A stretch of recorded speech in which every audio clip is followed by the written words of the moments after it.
Hello everyone, नमस्कार। स्वागत है आपका लोधा जी क्लासेस के बीए प्लेटफॉर्म पर। दोस्तों, बीए फर्स्ट ईयर के अंतर्गत राजनीतिक विज्ञान प्रश्न पत्र सेकंड पर हमारा डिस्कस कंटिन्यू चल रहा है, जिसके अंतर्गत दोस्तों हमारा लोकसभा, राज्यसभा और विधानसभा वाले कंसेप्ट कंप्लीट हो चुके हैं। इसमें दोस्तों आज के इस लेक्चर में हम बात करेंगे विधान परिषद के बारे में। ठीक है, तो मेरे प्यारे दोस्तों, अगर आपने लोकसभा राज्यसभा वाले कंसेप्ट को अगर बहुत अच्छे से क्लियर किया हुआ है, जो हमने पूरे विस्तार पूर्वक कराया है, तो आपको विधान परिषद के कंसेप्ट में बिल्कुल भी प्रॉब्लम नहीं आएगी। तो मैं आप लोगों से यही आग्रह करता हूं कि अगर अभी तक आपने लोकसभा राज्यसभा को अगर अच्छे से लेक्चर में दोस्तों पूरे विस्तार पूर्वक नहीं पढ़ा है, तो प्लीज पहले डिस्क्रिप्शन में लिंक है, पहले उन लेक्चरों को देख लीजिए, उसके बाद ही विधानसभा और विधान परिषद वाले लेक्चर को देखिए, जिससे कि आपका पूरा कंसेप्ट एकदम क्लियर हो पाएगा। ठीक है, चलिए दोस्तों शुरू करते हैं अपना आज का लेक्चर, जिसमें हम विधान परिषद पर बात करेंगे, जो कि एक राज्य के विधानमंडल का एक अंग होता है।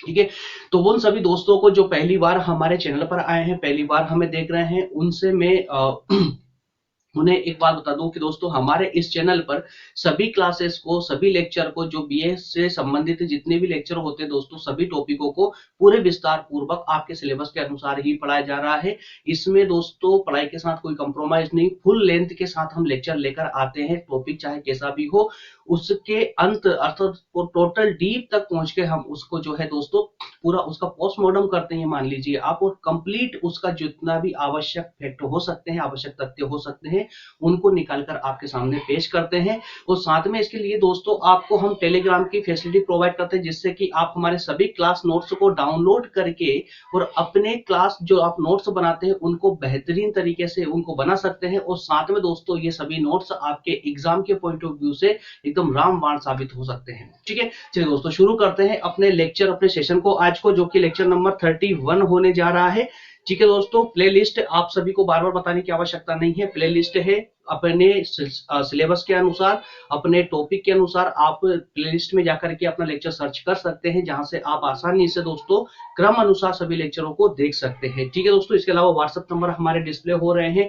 टेलीग्राम पर लोधा जी क्लासेस नाम से ग्रुप है, जिसे अगर जिसने अभी तक ज्वाइन नहीं किया जल्दी से ज्वाइन कर ले, क्योंकि सभी हमारे जितने भी लेक्चर होते हैं दोस्तों, सभी के डेली अपडेट, लेक्चरों की डेली अपडेट आपको टेलीग्राम ग्रुप पर ही मिलती है। इसके अलावा सभी क्लास नोट्स भी टेलीग्राम पर ही अपलोड किए जाते हैं, जहां से आप आसानी से डाउनलोड करके नोट्स बना सकते हैं। ठीक है, चलिए दोस्तों शुरू करते हैं अपना सेशन आज का, जिसके अंतर्गत दोस्तों लोकसभा, राज्यसभा और विधानसभा पर हमारे जो है कंप्लीट, अभी तक कंप्लीट हो चुका है। आज का हमारा मेन जो डिस्कस होगा वो होगा विधान परिषद पर। ठीक है, चलिए तो शुरू करते हैं दोस्तों, शुरू करते हैं विधान परिषद पर हमारा कंसेप्ट आज का। और आज दोस्तों हमारा ये जो लोकसभा और राज्यसभा वाला जो कंसेप्ट अब कंप्लीट हो जाएगा। इसके बाद में दोस्तों हम बात करेंगे न्यायपालिका की। ठीक है, तो न्यायपालिका पर आ जाएंगे हम, जिसमें हम सबसे पहले देखेंगे सर्वोच्च न्यायालय अर्थात सुप्रीम कोर्ट के बारे में अध्ययन करेंगे। उसके बाद हम देखेंगे उच्च न्यायालय, विभिन्न राज्यों में जितने भी हाई कोर्ट है उनके बारे में हम डिस्कस करेंगे। उस एट लास्ट में दोस्तों हम देखेंगे अधीनस्थ न्यायालय या फिर न्यायिक सक्रियता के बारे में। ठीक है, चलिए तो दोस्तों शुरू करते हैं विधानसभा वाला आज का हमारा कंसेप्ट। दोस्तों एक बात मैं आपको और एडिशनली बताना चाहता हूं, जो भी हमको भी फॉलो कर रहे हैं, जैसे कि दोस्तों पॉलिटिकल साइंस में ये जो टॉपिक आप देख रहे हैं, ये हमारे सिलेबस के अनुसार तो फर्स्ट ईयर में है, लेकिन कुछ मेरे दोस्तों के कमेंट आते हैं, जैसा कि जस्ट अभी 10 मिनट पहले एक कमेंट आया था मेरे पास में, और वो बीए थर्ड ईयर के स्टूडेंट है, जिन्होंने मुझसे प्राचीन इतिहास के लेक्चर पर कमेंट किया था। और उन्होंने कहा था कि सर, जो अगर हो सकता आप भी हमको देख रहे हैं अभी, है ना, जिनने भी कमेंट किया था, तो उन्होंने, उनका एक समस्या थी, उनका कहना था कि सर जो प्राचीन इतिहास का लेक्चर है ये बीए थर्ड ईयर पर भी लेकर आइए। ठीक है, बीए थर्ड ईयर के लिए भी लेकर आइए, क्योंकि हमारी यूनिवर्सिटी में बीए थर्ड ईयर में प्राचीन इतिहास है। ठीक है, तो उन सभी दोस्तों को जिनके साथ में इस प्रकार की कंफ्यूजन रहती है, मैं उनको बता देना चाहता हूं, क्लियर अच्छे से सुन लीजिए दोस्तों, बार बार इस प्रकार की समस्या आपके दिमाग में नहीं होना चाहिए। सुनिए, प्राचीन इतिहास हो, चाहे मध्यकालीन इतिहास हो, चाहे आधुनिक इतिहास हो, पूरे भारत का इतिहास एक ही होता है। ठीक है, बस डिफरेंस इतना सा है दोस्तों कि कुछ यूनिवर्सिटी में प्राचीन इतिहास को फर्स्ट ईयर में डाल दिया गया है, कुछ यूनिवर्सिटी में उसे सेकेंड ईयर में डाल दिया गया है, और कुछ यूनिवर्सिटी में थर्ड ईयर में डाल दिया गया है। इसी प्रकार से दोस्तों कई प्रकार के चेंजेस आपको देखने को मिल सकते हैं, जैसे कि जब हम राजनीति विज्ञान के अंतर्गत भी लोक प्रशासन की बात करें दोस्तों, तो राजस्थान यूनिवर्सिटी के अंदर आपको फर्स्ट ईयर में ही देखने को मिल जाएगा। ठीक है, इसके अलावा उत्तर प्रदेश, बिहार, इन यूनिवर्सिटियों में देखेंगे, कुछ यूनिवर्सिटियों में तो उसमें सेकेंड ईयर में आपको लोक प्रशासन पढ़ाया जा रहा है। वहीं दोस्तों मध्य प्रदेश, छत्तीसगढ़ जैसी यूनिवर्सिटियों में देखेंगे तो आपको थर्ड ईयर में आपको लोक प्रशासन पढ़ने को मिलेगा।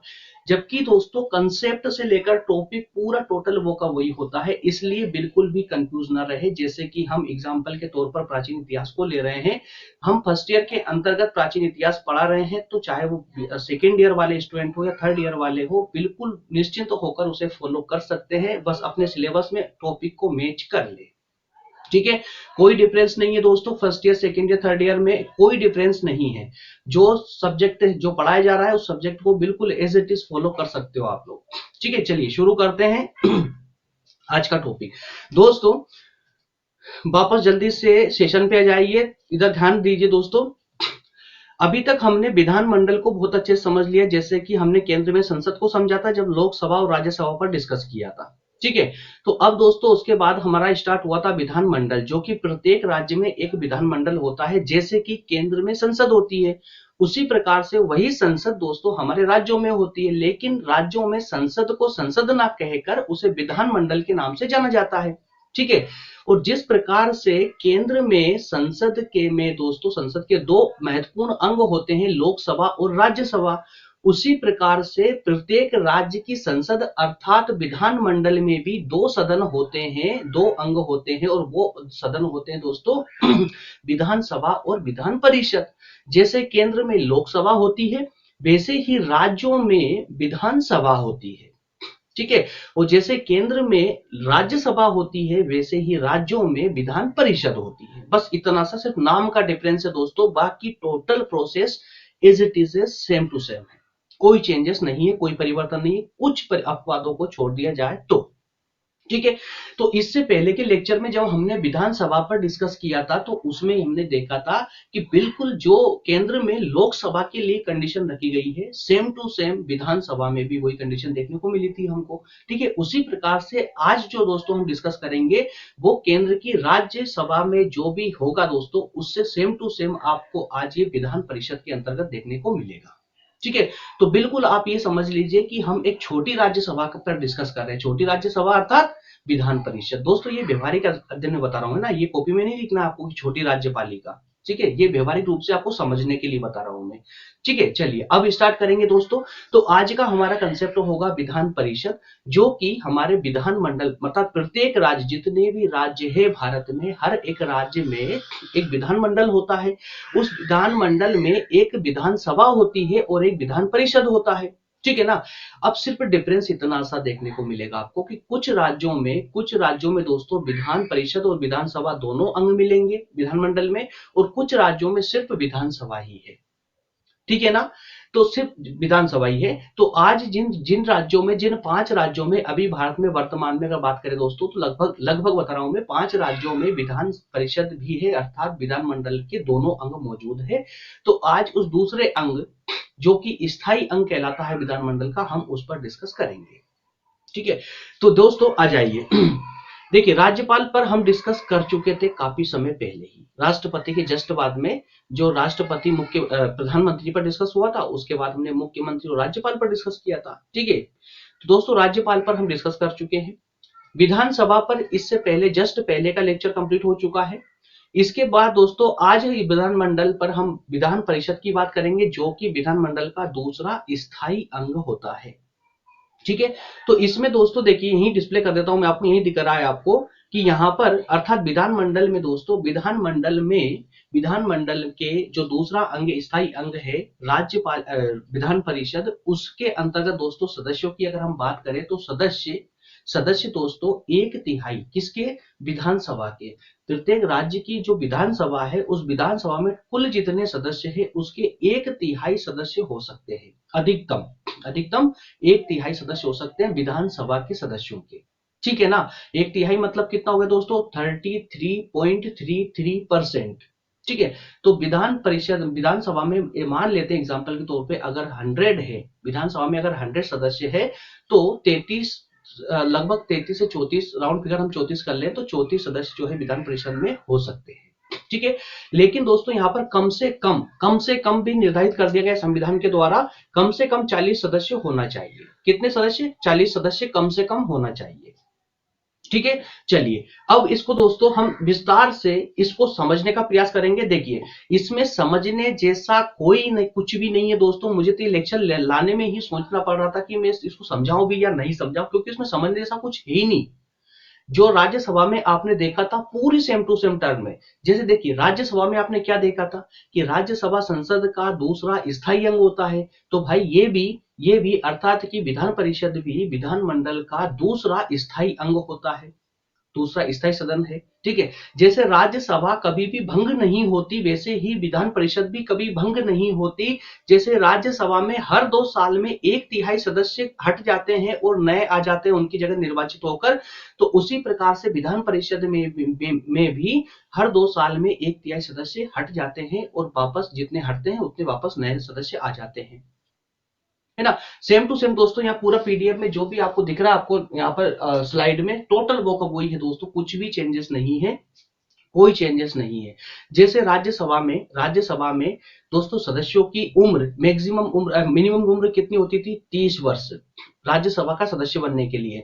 उसी प्रकार से विधान परिषद में भी सदस्य बनने के लिए 30 वर्ष उम्र तय की गई है। एक छोटा सा डिफरेंस अगर आपको देखना है तो छोटा सा डिफरेंस सिर्फ इतना सा इसमें ये हो सकता है कि जैसे राज्यसभा में पूरे भारत के लोग आते थे, राज्यसभा के सदस्य जो बनते थे पूरे भारत के विभिन्न राज्यों से आते थे, लेकिन विधान परिषद में सिर्फ उसी राज्य के सदस्य आएंगे, उसी राज्य के, ठीक है। फिर भी दोस्तों आपकी तसल्ली के लिए इसको एक बार डिटेल में मैं आपको स्लाइड भी पढ़ देता हूं और समझाते चलता हूं, ठीक है। ज्यादा लेंदी नहीं है, बहुत छोटा सा लेक्चर है, इसमें कुछ भी ज्यादा विशेष नहीं मिलेगा आपको, ठीक है। राज्य विधानमंडल के दूसरे एवं उच्च सदन को विधान परिषद कहा जाता है, ठीक है, क्लियर है ना। जो कि एक स्थायी सदन है, एक स्थायी संस्था है, स्थायी सदन है, ठीक है। विधान परिषद कभी भी भंग नहीं होती है, इसे अवधि से पूर्व बंद नहीं किया जा सकता, या ये बंद दोस्तों ये जो है मिसप्रिंट है, इसको भंग लिख देना, ठीक है, भंग। तो इसको समय से पहले भंग नहीं किया जा सकता। विधान परिषद के सदस्यों का कार्यकाल 6 वर्ष का होता है, जैसा कि राज्यसभा के सदस्यों का कार्यकाल भी 6 वर्ष का होता था। हर 6 वर्ष में सदस्य हट जाते, नए सदस्य आ जाते थे, ठीक है ना। तो हर साल 2 वर्ष के बाद में 1/3 सदस्य अपना पद छोड़ देते हैं और उनके स्थान पर नए निर्वाचित होते हैं, क्लियर है ना। जो मैंने अभी आपको व्यवहारिक रूप से समझाया वो का वही आपको यहाँ देखने को मिलेगा। प्रत्येक राज्य की विधान परिषद की सदस्यों की संख्या उनकी विधानसभा के सदस्यों के 1/3 से अधिक नहीं होना चाहिए, 1/3 से अधिक नहीं होना चाहिए और 40 से कम नहीं होना चाहिए, क्लियर है ना। ठीक है दोस्तों, नेक्स्ट अब हम बात करेंगे विधानमंडल का गठन किस प्रकार से, विधान परिषद का गठन किस प्रकार से होता है। तो उसे गठन को लेकर के दोस्तों हम 5 पॉइंटों के माध्यम से इस पूरे लेक्चर को ही समाप्त कर लेंगे, ठीक है। एक बेसिक कंसेप्ट दोस्तों यहाँ पर आपको देखने को मिलेगा, एक बेसिक कंसेप्ट लिखा हुआ है कि विधान परिषद के सदस्यों का चुनाव जो है अप्रत्यक्ष रूप से होता है, जैसे कि राज्यसभा में होता है। भाई विधान परिषद का भी चुनाव सुना है आपने, विधानसभा के चुनाव तो सुने होंगे, हर 5 साल में होते विधानसभा के चुनाव, जिससे हम मुख्यमंत्री को चुनते हैं, है ना। लेकिन क्या कभी विधान परिषद के चुनाव सुना है आपने? क्या कभी राज्यसभा के चुनाव का नाम सुना है आपने? नहीं होते, ये अप्रत्यक्ष चुनाव होते हैं जो उन्हीं सदस्यों में से चुन लिए जाते हैं, ठीक है। तो इस प्रकार से विधान परिषद का चुनाव भी केंद्र की राज्यसभा के समान अप्रत्यक्ष रूप से होते हैं, ठीक है दोस्तों। इसे कुछ सदस्यों को मनोनीत भी किया जाता है, जैसे राज्यसभा में राष्ट्रपति साहब के द्वारा 12 सदस्यों को मनोनीत किया जाता था, उसी प्रकार से विधान परिषद में भी राज्यपाल के द्वारा कुछ सदस्यों को मनोनीत किया जाता है। अब राज्यपाल के द्वारा क्यों किया जाता है? क्योंकि भाई केंद्र में आपके राष्ट्रपति साहब है, तो प्रत्येक राज्य के राष्ट्रपति कौन है? राज्यपाल होंगे, है ना। केंद्र में जो प्रधानमंत्री होते हैं तो राज्यों के प्रधानमंत्री कौन होंगे? मुख्यमंत्री साहब, ठीक है ना। तो इसी प्रकार से दोस्तों ये 5 पॉइंट पर हम फटाफट डिस्कस कर लेते हैं, क्योंकि ये लेक्चर में ज्यादा समय देना उचित नहीं है, क्योंकि इसमें कुछ ऐसा है ही नहीं समझ देने लायक, ठीक है, समझाने लायक कुछ है नहीं है। चलिए तो बात कर लेते हैं सबसे पहले इस स्थानीय संस्थाओं का निर्वाचन मंडल, स्थानीय संस्थाओं का। तो परिषद की कुल सदस्य संख्या का निकटतम 1/3 उस राज्य की नगर पालिका, जिला परिषद और अन्य संस्थाओं से इनका निर्वाह, मतलब कुल मिलाकर ये कि विधान परिषद में दोस्तों जो सदस्य आते हैं वो सदस्य उसी राज्य की नगर पालिकाओं से या जिला परिषदों से आते हैं या कुछ अन्य संस्थाओं से आते हैं जो संस्था केंद्र सरकार के द्वारा राज्यों में बनाई गई थी, है ना।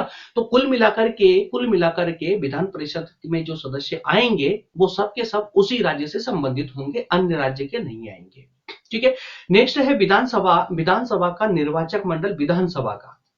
विधानसभा का निर्वाचक मंडल तो कुल संख्या के निकटतम 1/3 सदस्यों का निर्वाचन विधानसभा के ऐसे सदस्यों से किया जाता है, विधानसभा के सदस्य ही करते। देखिए विधान परिषद के सदस्यों का निर्वाचन कौन करता है दोस्तों? विधानसभा के सदस्य करते हैं। कौन करते हैं? विधानसभा के सदस्य करते हैं। इसमें एक बात स्पेशल होती है कि विधानसभा के सदस्य जब विधान परिषद के सदस्यों का निर्वाचन करते हैं तो उस वक्त विधानसभा का कोई भी सदस्य विधान परिषद के लिए नहीं चुना जाता। याद रखिएगा। तो विधान परिषद में विधानसभा का कोई सदस्य नहीं होगा, मतलब स्पष्ट है कि विधान परिषद एक ही सदस्य विधान परिषद और विधानसभा का सदस्य नहीं हो सकता। जो विधानसभा का सदस्य होगा वो विधान परिषद का सदस्य नहीं बनेगा। क्लियर है? चलिए नेक्स्ट में बात करेंगे दोस्तों, स्नातकों का निर्वाचक मंडल। इसकी एक अच्छी खूबी ये है, इसकी एक अच्छी बात ये है कि इस पूरी विधान परिषद में जो सदस्य आते हैं ये लगभग अपनी जो है दोस्तों अपनी योग्यता के आधार पर आते हैं। जैसे देखो यहाँ पर क्या पॉइंट नंबर 3 क्या है? स्नातकों का निर्वाचन, अर्थात कि ऐसे व्यक्ति जो स्नातक तक पढ़े हुए हैं और जिनको स्नातक की डिग्री लिए हुए 3 साल या 3 साल से अधिक हो चुका है उसका निर्वाचन किया जाएगा, उसको चुना जाएगा, है ना, उसे चुना जाएगा। 3 वर्ष से अधिक हो चुके हैं उस डिग्री को, ठीक है। तो ऐसे सदस्यों को दोस्तों 1/12 भाग को चुना जाएगा, मतलब कि टोटल सदस्यों में से 1/12 के अनुसार उनको लिया जाएगा। ठीक है। आपको इतना डाटा याद रखने की आवश्यकता नहीं, सिर्फ इतना कि स्नातकों का निर्वाचन स्पेशली तौर पर किया जाता है, अर्थात कि कुल जितने सदस्य होते हैं विधान परिषद में कुल जितने सदस्य उसके 1/12 सदस्य ऐसे होते हैं जो स्नातक तक पढ़े हुए होते हैं।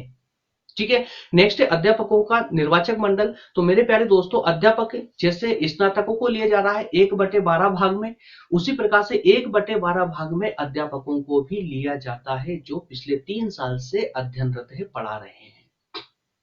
ठीक है, क्लियर हो रहा? स्लाइड में आपको मैं प्रोवाइड करूंगा टेलीग्राम पे जाकर आप डाउनलोड कर लीजिएगा। ठीक है, आराम से तसल्ली से उसको पढ़ते रहना, क्योंकि मुझे यहाँ लगता ही नहीं कि मैं आपको टाइम दूं यहाँ पर, तो समझने जैसा कुछ है नहीं। इसको एक बार पढ़ेंगे आप स्वयं समझ जाएंगे। इतना तो मैं आपको लोकसभा से समझाते आ रहा हूँ, 100% अब तक आप समझने लगे होंगे इस चीज को। ठीक है, लेकिन फिर भी कोई कंफ्यूजन हो तो मैं आपको दे रखा मैंने व्हाट्सएप में, टेलीग्राम वगैरह, वहां पे अपनी समस्या बताइए मुझे, 100% उसको सोल्व करेंगे। और कोई समस्या होगी तो, वैसे तो होगी नहीं। ठीक है। नेक्स्ट है राज्यपाल द्वारा मनोनीत सदस्य। दोस्तों अब केंद्र में भी आपने देखा था वही वहां राष्ट्रपति उनको मनोनीत कर रहे थे 12 सदस्यों को राज्यसभा में, है ना। तो अब राज्यों में दोस्तों यहाँ 16 सदस्य मनोनीत किए जाते हैं, किनके द्वारा? राज्यपाल साहब के द्वारा। जरूरी नहीं 16 सदस्य, कम ज्यादा भी हो सकते हैं, लगभग लगा सकते हो आप इसको लिए। तो कुल संख्या के लगभग 56 सदस्यों को निर्वाचित किया जाता है। लगभग, ये आगे लगभग लगा हुआ है दोस्तों, है ना, ये लगभग लगा हुआ है, याद रखिएगा इस शब्द को। एग्जैक्ट डाटा, क्योंकि प्रत्येक राज्य में अलग अलग हो सकता है। राज्य में जो संविधान सभा होती है उसकी सीटों के अनुसार या विधानमंडल की सीटों के अनुसार दोस्तों इनकी संख्या कम ज्यादा हो सकती है, इसलिए एग्जैक्ट डाटा नहीं बता रहा हूं मैं आपको, लगभग बोल रहा हूं कि जैसे लगभग 56 सदस्यों को निर्वाचित किया जाएगा, वहीं इसी के अनुपात में 16 सदस्यों को मनोनीत किया जा सकता है। लगभग 16 सदस्यों को राज्यपाल साहब के द्वारा मनोनीत किया जा सकता है। ठीक है, जो विज्ञान, कला, समाज या इन विशेष कार्यों के लिए प्रसिद्ध है। ठीक है, क्लियर है ना? चलिए ठीक है दोस्तों, नेक्स्ट में अब हम बात करेंगे इसमें विधान परिषद। देखिए इसको खाली पढ़ लें आप, ज्यादा कुछ विशेष नहीं है। विधान परिषद का निर्वाचन भी अनुपातिक प्रतिनिधित्व के आधार पर एकल संक्रमणीय मत पद्धति के अनुसार होता है। अब समझिए इस बात को, जो राज्यसभा में हमने बात की थी एकल संक्रमणीय मत पद्धति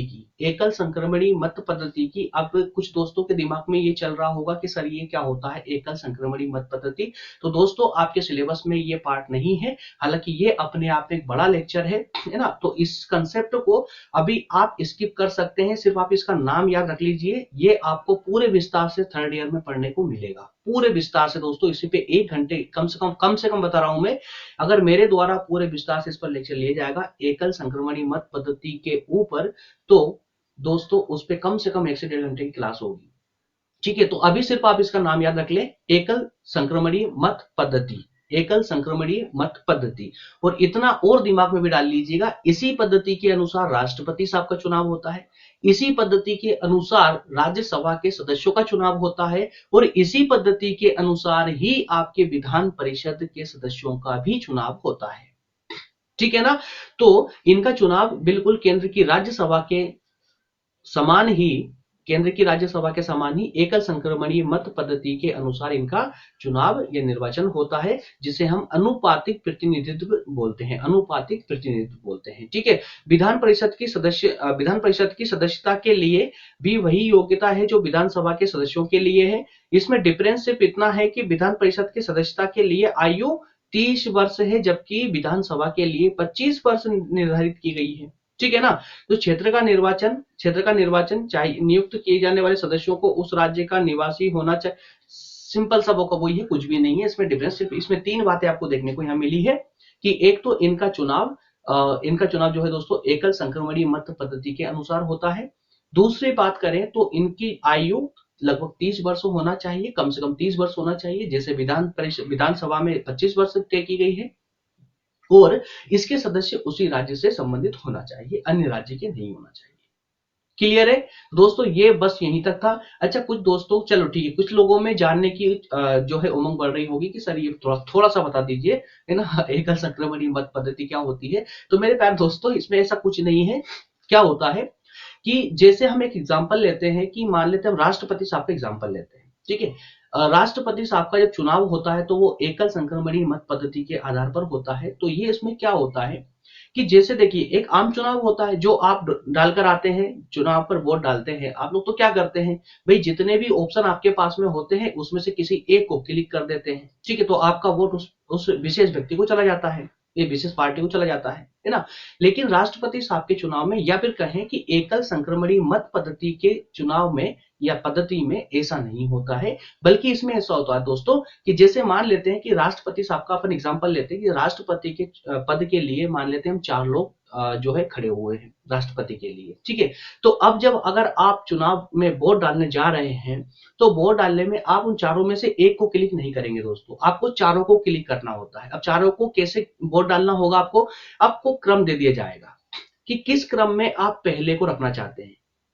ठीक है, तो आपकी सबसे ज्यादा किसको रखने की इच्छा है कि पहले को, दूसरे को, तीसरे को, चौथे को, इस प्रकार से आप क्रम के अनुसार आप उसमें वोट डालेंगे। आप चाहते हैं कि भाई मैं चाहता हूं कि पहले स्थान पर ये व्यक्ति रहे, मतलब है ना, अगर ये नहीं बन पाए तो दूसरे स्थान पर ये, तीसरे स्थान पर ये। तो अगर 4 लोग हैं तो चारों को आप वोट डालेंगे क्रम के अनुसार। ठीक है, तो आपने जो क्रम दिया है, एक को सबसे ज्यादा महत्व दिया है, दूसरे को उससे कम महत्व दिया है, तीसरे को उससे कम और चौथे को उससे कम। ठीक है, तो इस प्रकार से आपने वोट डाल दिया। अब वोटों की जब गिनती होती है तो क्या होता है, वहां पर एक स्पष्ट एक प्रतिनिधित्व होता है कि अगर इतने वोट किसी व्यक्ति को मिलते हैं तो वो जो है विजय हो जाएगा, जीत जाएगा। तो उसके लिए क्या होता है कि जब वोट की गिनती होती है दोस्तों, तो सबसे कम जिनको मिलता है ABCD, सबसे कम जिसको मिलता है उसको बाहर कर दिया जाता है, और उसके जो वोट थे, उसके जो, जैसे मान ले ABCD ये 4 लोग खड़े हुए थे, अब C को मान लिया हमने सबसे कम वोट मिले हैं, तो C को बाहर कर देंगे, और C को जितने वोट मिले थे वो सारे वोट जो है तीनों को, A, B और C को, माफ करना, A, B, C और D को हमने बाहर कर दिया। D के जितने वोट थे वो A, B और C में पूरे समान रूप से बांट दिए। ठीक है, अब उनको समान रूप से हमने डी के सारे वोट बांट दिए। अब फिर दोबारा तीनों के बीच में गिनती होगी, जिसमें सबसे ज्यादा कम जिसको वोट होंगे उसको बाहर कर देंगे, और उनको फिर जो वोट बचे होंगे वो वापस उसको ए और बी में बांट देंगे। ठीक है, इस प्रकार से स्पष्ट बहुमत का इंतजार किया जाता है, जैसे स्पष्ट बहुमत मिलता है वो व्यक्ति जीत जाता है। तो ये होती है एकल संक्रमणीय पद्धति। ठीक है, हालांकि ये एकदम मैंने शॉर्ट में बताया आपको, इसका विस्तार है, काफी विस्तार पूर्वक है ना, तो इसका एक पूरी प्रोसेस अलग होती है। ठीक है, तो आप सिर्फ इतना सा दिमाग में डाल लेंगे, अलग से पद्धति होती है ये। ठीक है दोस्तों, तो ये हमारा विधान परिषद पर लेक्चर कंप्लीट हुआ है।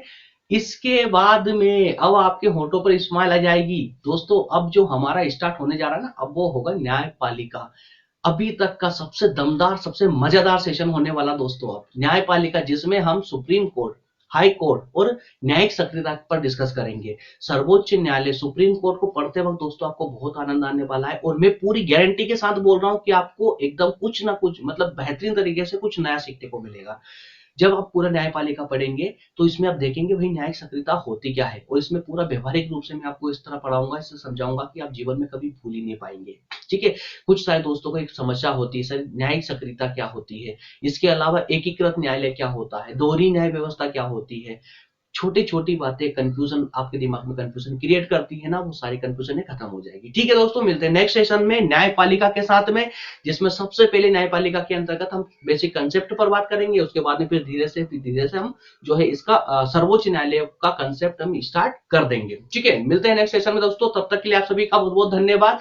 डिस्प्ले हो रहे हैं आपको व्हाट्सएप नंबर, टेलीग्राम पर लिंक है लोधाजी क्लासेस नाम से, आप इसको कॉपी करें या फिर डायरेक्ट टाइप करें, कैसे भी लोधाजी क्लासेस टेलीग्राम पर लिखेंगे तो आपको ग्रुप मिल जाएगा। उसमें इस प्रकार का दोस्तों, ये जो लोगो दिख रहा है आपको, ये लोगो इस प्रकार का लोगो दिखेगा। इस लोगो जिस ग्रुप पर देखिए उस ग्रुप को ज्वाइन कर ले, क्योंकि वहां पर जैसे टेलीग्राम पर आप लोधाजी क्लासेस लिखेंगे दोस्तों तो कई सारे ग्रुप वहां पर खुलकर आपके सामने जाएंगे, तो जिसमें ये लोगो दिखे उसी को आपको ज्वाइन करना है। ठीक है, तो वहीं पर सभी डेली क्लासेस की डेली लिंक मिलेगी आपको, डेली आपको क्लास नोट्स भी मिलते रहेंगे। ओके दोस्तों, मिलते हैं नेक्स्ट सेशन में। बहुत बहुत आभार, बहुत बहुत धन्यवाद।